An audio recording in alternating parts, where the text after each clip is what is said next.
Great. Good afternoon, everyone. My name is Tiffany Lau. I'm the Executive Director for ULI Hong Kong. I want to welcome you all today to our next installment of Forum for a New Central, which is a 6-month series all focused around not just the future of our CBDs, but really the future of Hong Kong as a city. Today's topic is all around walkable urbanism and human-centered planning, and I'm delighted to be joined by an esteemed panel of speakers today. I invite you all to join us for our next session after this one, which will be scheduled for December 3rd, and that one is focused on mobility, infrastructure, and transit. So without further ado, I want to introduce our moderator for the panel today, Kevin Hsu. Kevin, take it away. Hi, everyone. We're really glad you can join us for this session. Many thanks to Tiffany for the invitation to moderate and to Karen for helping us keep the webinar technology up and running. My name is Kevin Hsu. I lead the Sustainability and Resilience Research Team at the Center for Livable Cities, a division of the Ministry of National Development in Singapore. Through my teaching with Stanford University and the Human Cities Initiative, I developed some ongoing collaborations with colleagues at CUHK and the University of Hong Kong. And we run an annual public space design bootcamp in Hong Kong. And it's been great also working with Tiffany through our many interactions in ULI Asia Pacific and ULI Hong Kong. We have an exciting group here today, and this session is titled Walk and Talk, Walkable Urbanism and Human-Centered Planning. We'll have short presentations from each of them on projects and initiatives that are in the area of Central. And all of these initiatives have a very strong human-centered design component. They're very community-oriented and also thinking about issues like public access. And then we'll launch into a discussion about what a central area that is vibrant and that serves the needs of all stakeholders might look like. Our first panelist today is David Buffonge. David is co-founder and executive director of Lead 8, which is an award-winning architect and urban designer with over 25 years of design experience in China, Hong Kong, Singapore, Southeast Asia, and the UK. And he leads the firm's architecture team focusing on large mixed-use developments. And I just wanted to note that before founding Lead 8, I found it quite interesting that he worked on projects such as Ion Orchard and Orchard Residences, Terminal 4, and the Jewel at Singapore's Changi Airport. So that was a nice tidbit for me to find out. So David, please. Okay. Well, thank you very, very much, ULI, for inviting me to participate. It's been an absolute pleasure to have this opportunity to update everyone on our environmental project, Harbour Loop. We've got some slides, so I think, Karen, if we can go to the next slide. I think we're not controlling the slides ourselves. So like my fellow panelists, we at Lead 8 are extremely passionate about Hong Kong when it comes to placemaking, livability, sustainability, access to the waterfront, access around the city, very much about pedestrianization of urban places and the overall ecology of the city. I think we have a video which comes on.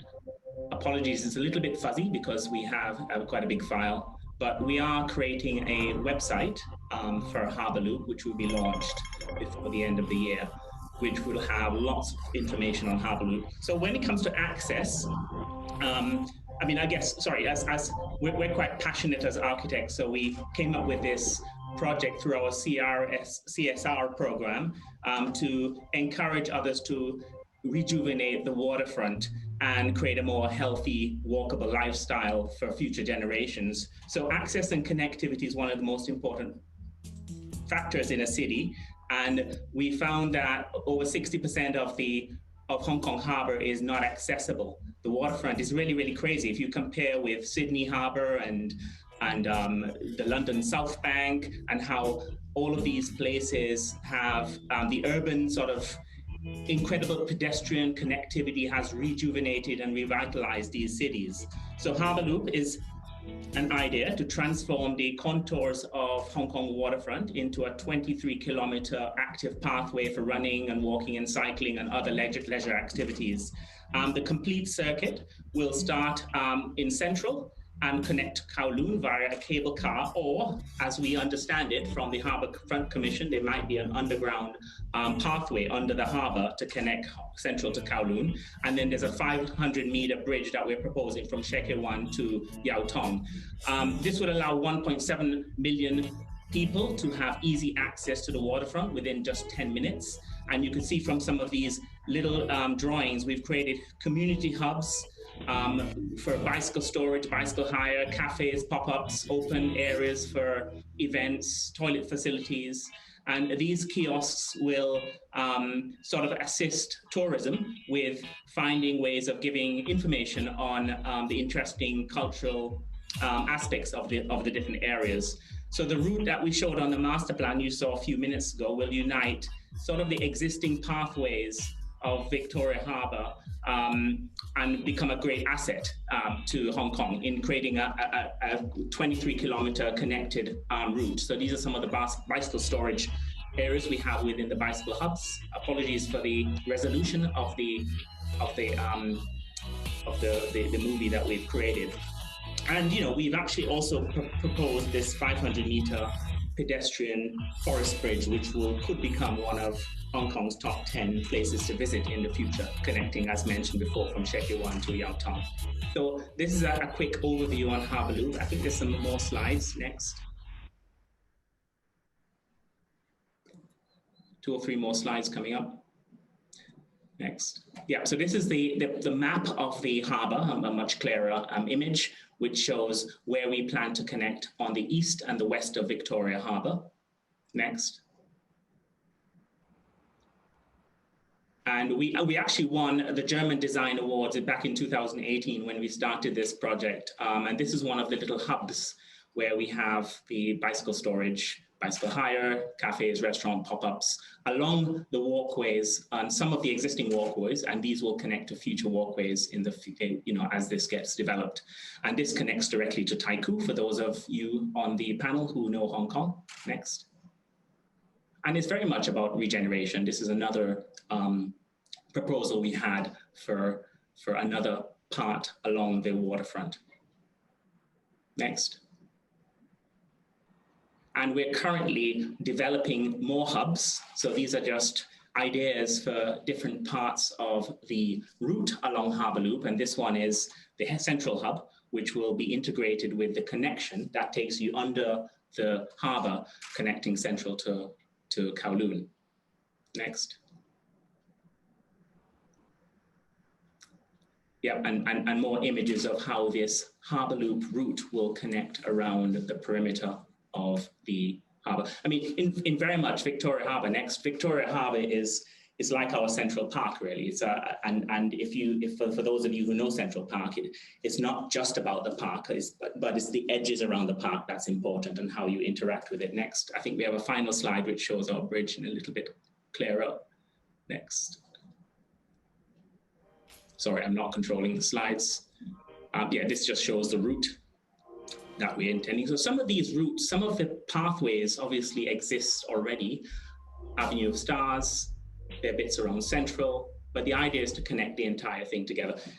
Next, and in the final slide in our presentation, should be showing next. Yeah, our final slide, which shows the bridge, which is Yau Tong to Sheke Wan.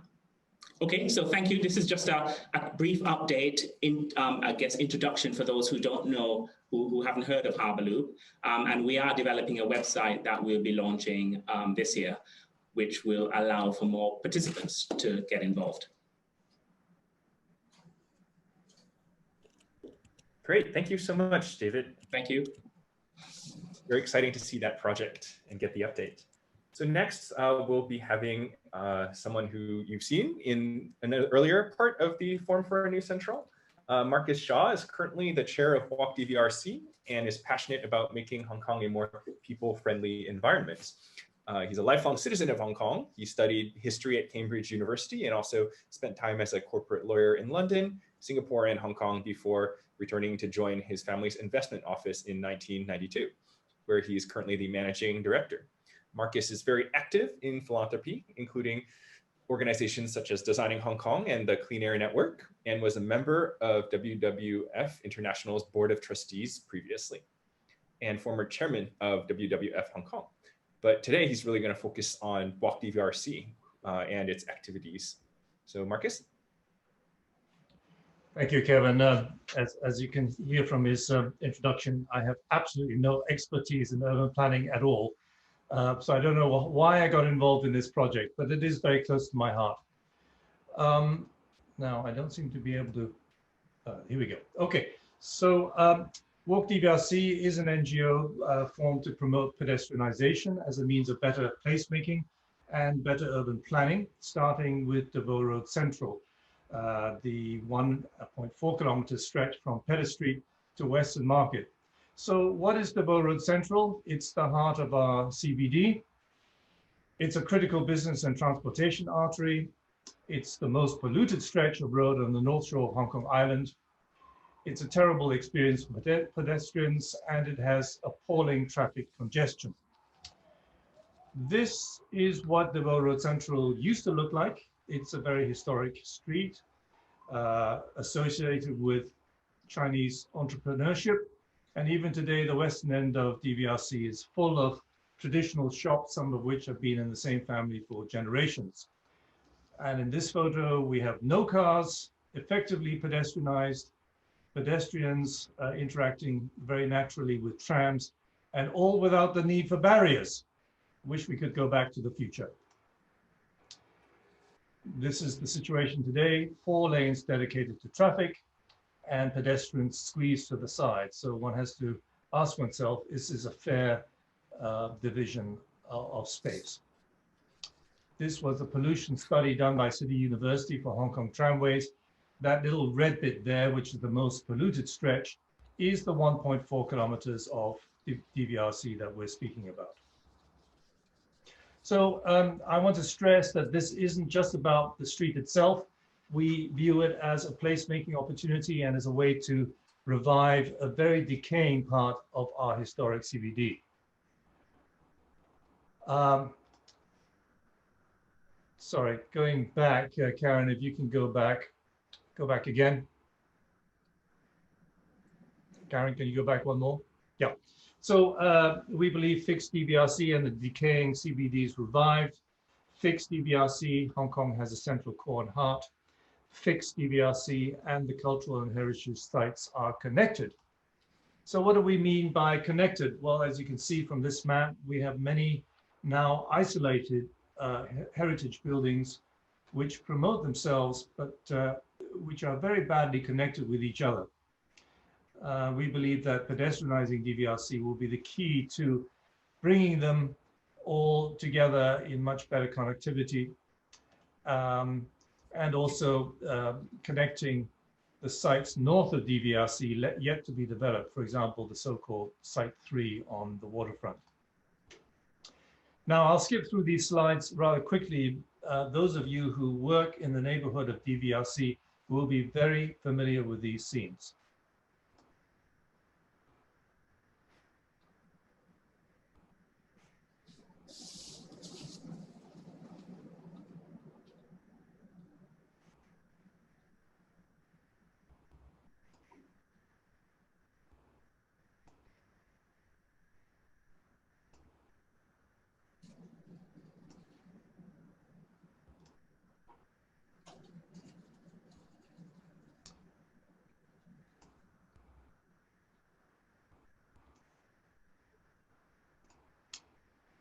Now, this is shockingly bad, I think, and would not be found along any other main thoroughfare through any CBD of any world city. So why do we tolerate it in Hong Kong?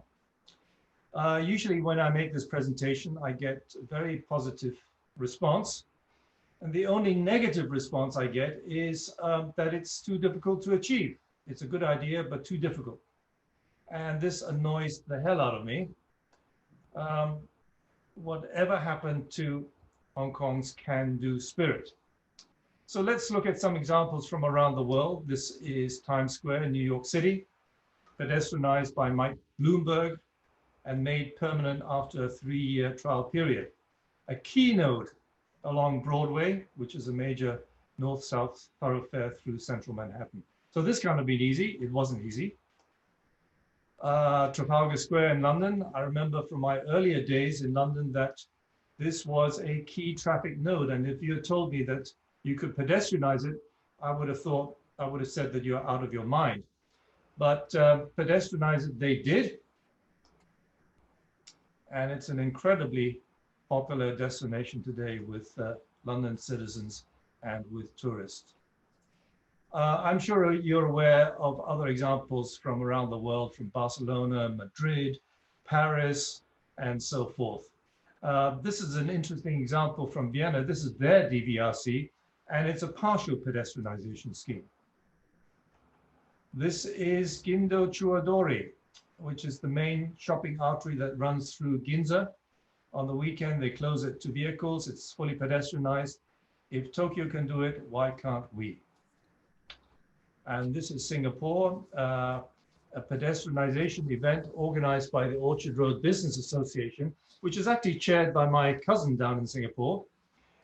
They had a pedestrian night on Orchard Road, attracted over 50,000 shoppers, twice the average Saturday night footfall. And this is a rough vision of what we have in mind for Devoe Road Central. As you can see, it's a partial pedestrianization. So the cross streets remain open and one lane remains open to traffic, the eastbound lane.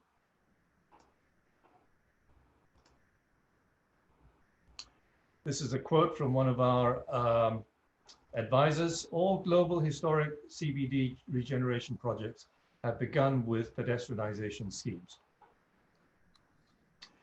So we know that we can't pedestrianize the whole street in one go, though with the right political will, of course, we might be able to. So we are pursuing a phased approach. We've proposed a 90-day trial closure of the two westernmost blocks of DVRC from Hillier Street to Western Market. And this will be coordinated with an event to which we've given the name the Sheungwan Fiesta. What is it? A 90-day closure. Trams continue to run, cross streets remain open.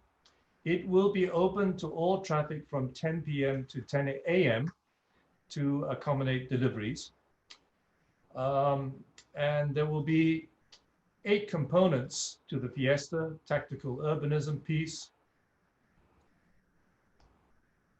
Okay, it's getting laggy again. Weekend F&B, performance and entertainment, again at weekends. IT on the street, such as free Wi-Fi and pollution monitoring, walking tours. We've made arrangements for street management, promotion and publicity, and a heritage and informational app. So this is roughly what it would look like. This is based on the idea of upside down steam baskets on chopsticks over mooncake seating areas.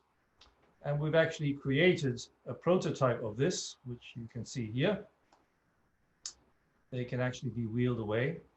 And these are plantings along the street, which will feature Chinese plants and herbs that are used in medicine and cooking. This is our food market area, which will feature things like craft beer, local produce, weekends only. But during the weekdays, the seating areas will continue to be available for use. So this just gives you a short video clip of a rough idea of how it might play out. Get it started? No, I couldn't get it started. Karen, can you go back and start it for me? Thank you.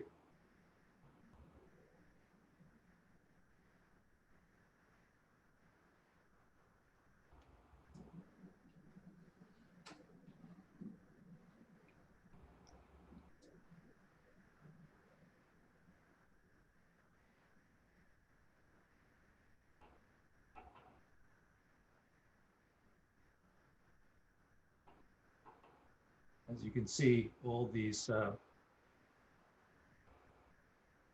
pieces can be moved around.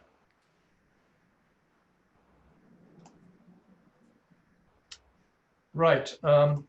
Sorry. Okay. Just a quick update on where we stand today. We've been working on this project for the last 3 years. An extreme amount of lobbying has gone into this. I've made this presentation to over 100 groups. And almost everyone we spoke to said that the attitude of the district council would be key. And at that time, the district council was dominated by pro-establishment parties who wouldn't even meet us to hear what we had to say. So we weren't making any headway with them. But come last November, the district council elections resulted in a district council dominated by young Democrats. We then spent the next 6 months lobbying each DC member individually. And last month, we finally got a district council resolution approving in principle, firstly, the 90-day Sheung-Wan Fiesta proposal, and secondly, the possibility of Sunday pedestrianisation of the entire length of the street. So this is a major achievement for us. All district council members, except for 2 against and 2 abstentions, voted in favour. The 2 who voted against, interestingly, are the 2 most elderly members of the district council. But now we have another problem because it's the government policy not to work with any of these new district councils. Their budgets have been cut. And this is just symptomatic of the policy paralysis at various levels that we have today. It's extremely frustrating. So we have to move back to try to lobby for government support. So that ends my presentation. Thank you very much, Kevin. Back over to you.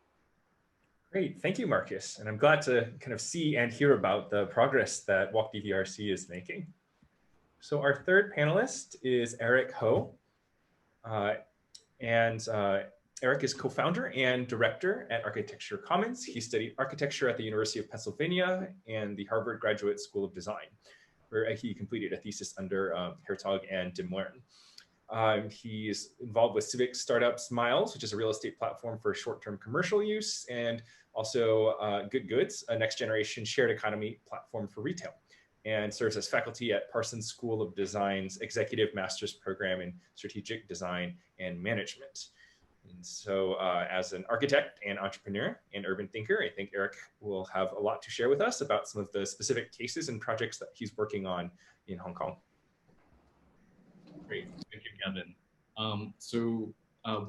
With Architecture Commons, we started a new initiative last year called Neighbor Innovation Lab to kind of practice what we're saying sort of is a human-centered approach to neighborhoods, as that's what I teach, and also what we actually do at different projects within our architecture firm with a lot of educational projects.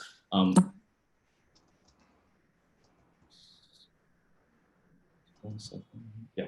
So our approach is really looking at neighborhoods and how can we look at the different stakeholders and create conversation pieces within different stakeholders. How can we be sort of the mediator and kind of translate these different insights with different neighborhoods, different stakeholders within the neighborhoods.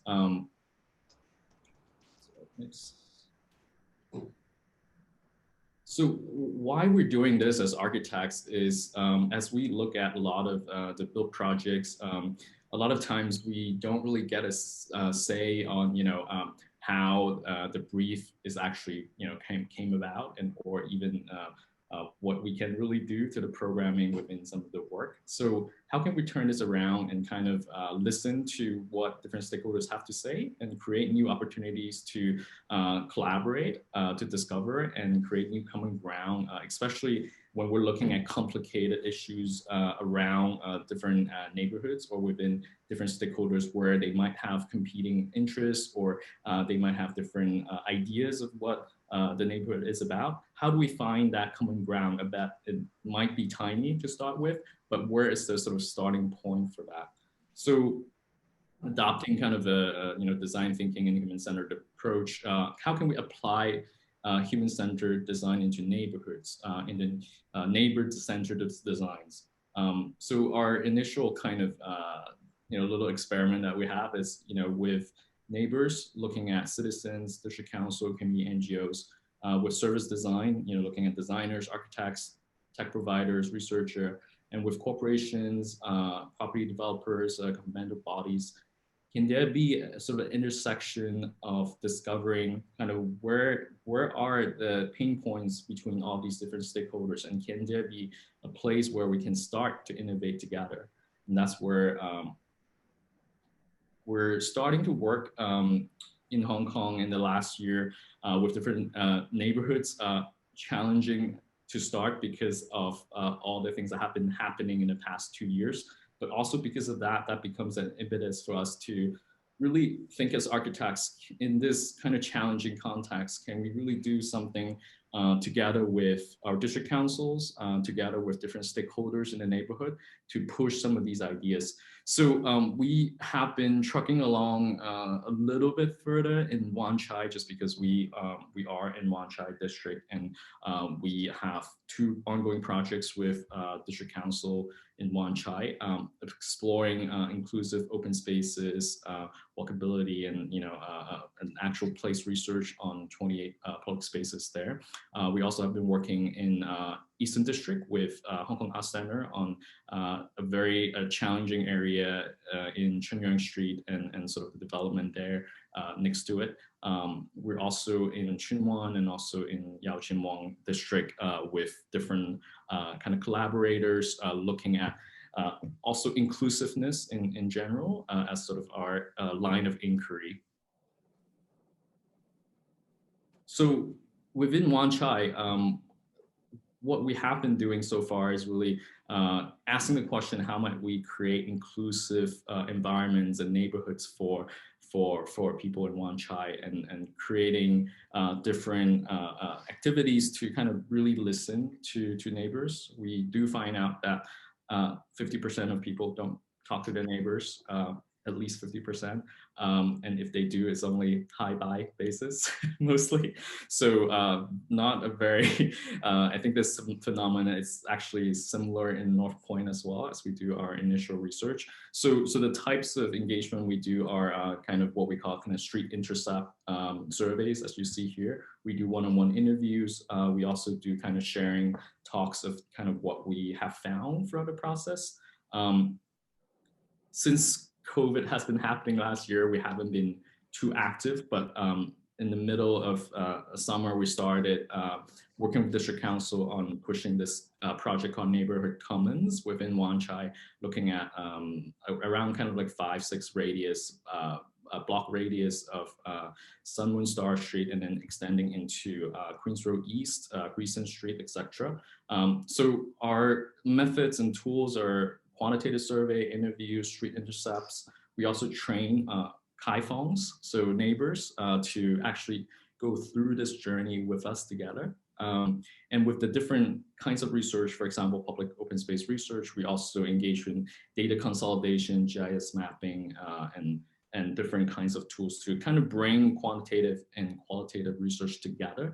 The goal is really to use these research to create insights that we can advise our different stakeholders, whether it's district council or private developers as well.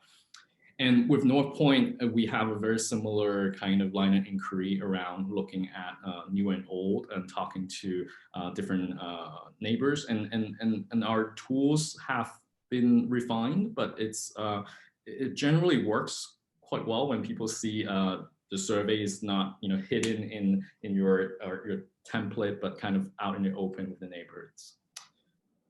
So with this, we're really aiming to create a sense of ownership, create a sense of ownership within the stakeholders, to actually get them to talk to each other, because they usually don't, and create kind of a neighborhood identity that they can all kind of abide to. And at the end of each kind of phase, we will create insights report to share, to drive possible places that we can start and innovate.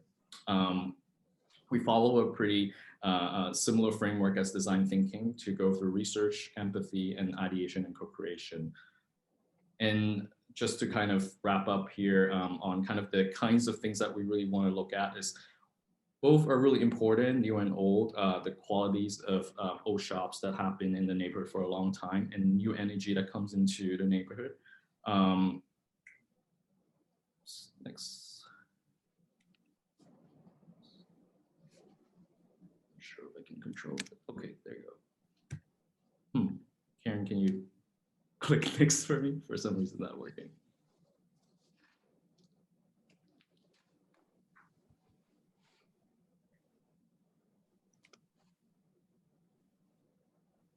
So the whole idea is, as we're looking at this, is really to look at how we can kind of look across new and old issues and find common ground for intervention that applies to both scenarios. So these are some of the tools that we engage with. I'm not sure why this slide's not progressing. I think I'm pretty much done here. Cool. I think I'm pretty much done. Thank you. Great, thank you, Eric. So it seems like throughout these three presentations, we've kind of weaved together this idea of connection, connecting different parts of the harbor, different uses, different populations, even past to present. And we can use that as a starting off point for our conversation today. I think this first question that I have is directed toward David. So I think some companies have advocated for kind of pushing into country parks, but I think your project shows that there's actually quite a lot of potential to focus on existing land. And so how do you think the harbor loop draws attention to repositioning and reuse of the land we already have? And how does it kind of connect or pull together different parts of Central and stitch them with the larger harbor? Well, I mean, interesting question. I mean, we haven't chosen the waterfront because we think that it's the easier route. We chose the waterfront to create Harbour Loop because it's certainly one of the most spectacular views in Hong Kong or in the world in terms of a city view. We do feel strongly, though, that Harbour Loop will not stand on its own. In the future, we think that there's opportunities for many green spurs to link from Harbour Loop to other important key sites in Hong Kong. And we're also seeing Harbour Loop as potentially a template for other cities. And in fact, we've been proposing one for Manila city center, which we're calling the Metro Loop for Manila. And there are many other cities that we will be presenting ideas on how we can connect and create a circuit. There's quite an interesting topic about the 400-meter rule or the five-minute walk. And basically, essentially, it's called the pedestrian shed. And it goes such that humans are willing to walk for 5 minutes, which is about 400 meters, quarter of a mile, before they decide they should have driven or taken transportation. So if we follow some of these principles on how humans walk and how long are they willing to walk before they decide they should go by car, we could solve a lot of the city problems by just about connectivity and creating places that are easy access, etc. So it's an interesting concept, but our intention for Harbour Loop is to connect to all of these fantastic initiatives, including Markus's Walk DVRC. Did any other folks want to jump in on that? Well, then I guess kind of to link that then to kind of the work that Eric was doing in terms of engagement, you know, with new projects, whether it's the Walk DVRC initiative or something like the Harbour Loop, how do you make projects work with existing tenants and landowners? And for you, what does engagement look like? It seemed like you had a lot of different strategies that were used, whether it was outreach or specific survey taking or even new forms of collaboration. What do you think has worked in the projects you've undertaken, and how might they be relevant to something like the Fiesta or to Harbour Loop? Mm-hmm. I think with some of the work that I've been doing, what has worked well is really kind of become that intermediary that translate insights, because as I said, corporations don't talk to each other, corporates don't talk to district council, neighbors don't talk to neighbors, businesses don't talk to businesses, just everyone is in their own silo. So how do we actually find actually talk to each of them and find common grounds and translate those insights to each other, because there is and there are initiatives they're maybe individually working on that actually can combine forces, and that it's interesting because I think even corporations, they have a lot of ideas, but sometimes they don't really want to kind of, get out in the street like we do and kind of like talk to neighbors. Obviously, there's a lot of, branding and, identity that, that might also represent different interests within their own departments. And so like having an independent body to kind of come out and do that research and translate those is actually quite productive.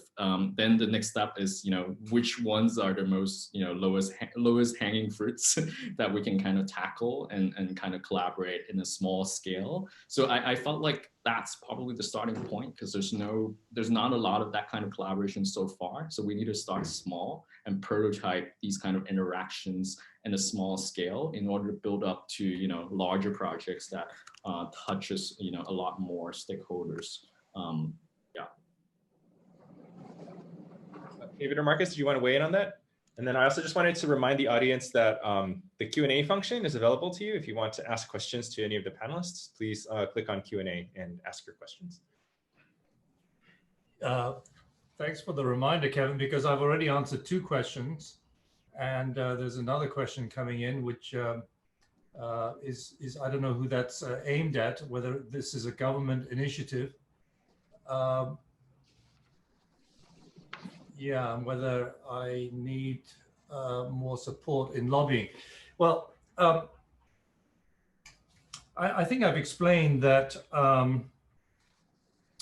the roadblock. Well, let me just pick up something that Eric has said just now, that the stakeholders don't seem to be talking to each other. The property owners are not talking to the district councils. The district councils are not talking to government at the moment, and so on. And one of the things that, well, I think, as far as the 90-day trial closure of the 2 blocks is concerned, the Sheungwan Fiesta, I think that with district council cooperation, we can get that done without much political support on the part of government. Of course, we need various approvals from different government departments and so on. But the pedestrianization of the entire street will need political will from the very top of government. And that's what is really missing today. The government is really not stepping up to the plate. I mean, it says a lot about pedestrianization and the need to improve walkability, but we don't really see much imagination there. It has to move from here down to the heart. They're saying the right things, but they don't seem to really believe in what they're saying. Great, thank you, Markus. We have a question from the Hong Kong Institute of Planners. It's asking about how can you ensure the sustainability of the project, particularly the financial long-term sustainability of it. And I think that also we're kind of in a changed environment because of COVID. So I think for David, to start with, has your project had to change in relation to the pandemic? And then also, how do you make sure that in the long run, it's actually viable? Well, interesting, because we feel that COVID has made all of these projects more relevant. We're working in an era where we have millennials and Generation Z who sort of live and work and want to enjoy a city in a slightly different way from the past. And I think it's all about the sharing economy. I think it's the sharing economy of space, of public space. And we do believe strongly that in the monetization of public space, because one has to get a return to be able to keep it maintained. And we shouldn't just design public space with the assumption that it will be funded by the government or funded by private institutions. We should find ways of allowing it to survive on its own. I mean, it's quite interesting, but if you think of, let's think about a ULI conference, for example, which would normally take place in an enclosed ballroom. Not a great environment, but why couldn't the conference be taking place in a park? or on a terrace somewhere, so we can enjoy the outdoors, and it's healthier. Natural air, you get views, etc., and the photography is better as well. But it's quite interesting because all post-COVID has brought a lot of things to life. Only recently I heard of something called a networking, which is really where you go and have your meeting instead of in a room. You go for a walk because you've got your computer on you. You've got everything that you need in terms of access and exchanging business cards, paper-free, etc. So, there are all these new phenomenons which involve using public open space. I could imagine Devil Road Central being closed off and used for a private event, which could make a good return, which will help to fund the next and keep it well maintained. So I do believe that funding should come from the project. Great. And then I think, Markus, there was a question from the Q&A that also was asking about whether for the Harbour Loop or for Walk DVRC, what kind of funding is needed, or what kind of push would be helpful. Yeah, how much funding and time will be needed? This is from Sujata. How much funding and time will be needed? And then also kind of linking that, does it help us get to greening and universal access for all?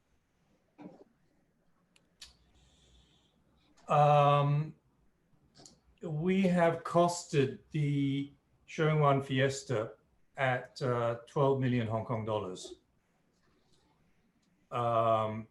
Now, obviously, that's not going to come from us as an NGO. That's going to come from corporate sponsorship and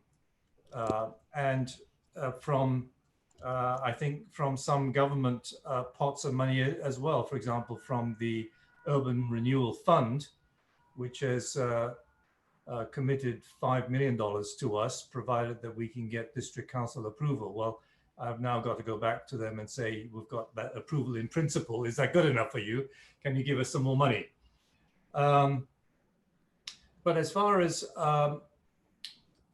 what Walk DVRC needs, when I look back on the years that we have been in operation, the last 5 or 6 years, we've basically done all that we've done with very limited resources.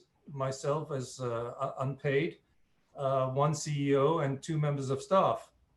And when I think what we've achieved in that time, I wonder what the Transport Department with its huge resources has done in the same period. But obviously we cannot continue without further funding either as a pressure group. Great. I think that's a good segue into kind of one of the key themes that has been raised in this whole series, this Forum for a New Central, which is this idea of community improvement zones or community improvement districts. And these are very self-organized, self-driven, collaborative entities that bring neighborhoods together to work on projects that benefit all. And we see them successfully implemented in places like San Francisco, in New York, in the UK, there are many cities with community improvement zones. How do you think, because there is this, part of this idea is marshaling resources, but there's also the idea of just having people associate civically and work together. How does this idea of a community improvement zone fit in with what you're doing? And do you think your project could benefit a community improvement zone in the central area, or vice versa? Could having a community improvement zone actually support the work that you and your firm hope to achieve, or your organization hope to achieve? And would you have any words of advice for interested parties that are looking forward to the potential to bring together and establish a community improvement zone in this part of Hong Kong? Eric, do you want to get us started?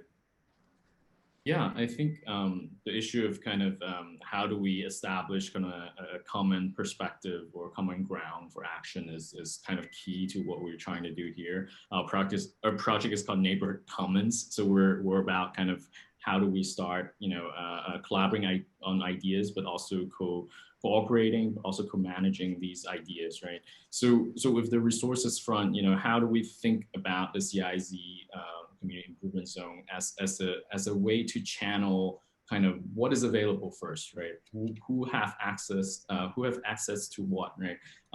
If someone has empty storefronts, can that be activated for different kinds of use? if there are open spaces that, are, I guess, private properties or public properties that can be activated for certain things, can that be, put as part of the resource? Are there resources as in, volunteers, doing community tours, doing different kinds of activities within the neighborhood that can enhance kind of inclusive awareness of different kinds of issues within a neighborhood. So resources as in not just financial, but also, time, and also how do we kind of link those things together that value each kind of equally in a way. And I think that's not easy, but I think that's something that needs the different parties kind of get together and align. And I think something like a CIZ could perhaps sort of serve that purpose. So how do we kind of usher that to drive sort of these common grounds together? Great, Markus, how about yourself and kind of the CIZ and Walk DVRC? Yeah, we've investigated that route as the way to go when we think about the pedestrianization of the whole street. It needs all sort of stakeholders to line up with the same objective: the property owners, government, district council, and so on. And I think one way of or method of doing this, which has been very successfully tried in other parts of the world, is a community improvement district that brings together the stakeholders and tries to get approval through the community improvement district process, and also to ensure that that process is properly funded. Great, thank you. And David, what are your thoughts? Yeah, I fully agree. I think everyone's answered or said what I would have probably said anyway. I mean, I think all of these urban initiatives need to be, it is for people, so it should be lots of the community involved in ideas. Now, when we started Harbour Loop, we started off with an internal session. We worked with Bureau Happel, who helped us on designing the bridge, Colliers, who were helping on the costing. There are many participants who contributed immensely to the launching of Harbour Loop.